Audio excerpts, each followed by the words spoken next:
Preciso ser santo, sem véu ou de batina, de calça jeans e tênis, que vão ao cinema, ouvem música e passeiam com os amigos, que colocam Deus em primeiro lugar, mas se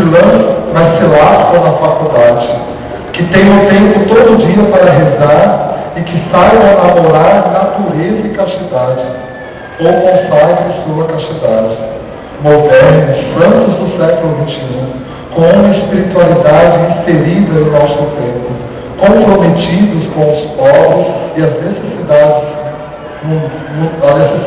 mudanças sociais, que vivam no mundo, se santifiquem no mundo, que não tenham medo de viver no mundo, que bebam Coca-Cola e comam hot dog, que usem jeans, que sejam internautas, que escutem hoje MP3, né? Que diz que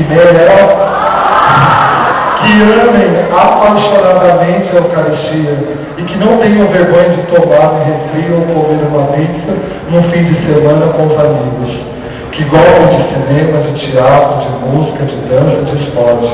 sociáveis, abertos, normais, amigos, alegres, companheiros, que estejam no mundo e saibam saborear as coisas puras e boas do mundo, mas que não sejam mundanos. Esses jovens, Padre, são seus filhos espirituais, e os filhos espirituais do Padre Gérgio também. Eu quero aproveitar e agradecer o fim de vocês, o fim do Padre Gérgio. Deus lhe pague. Nós queremos ter esse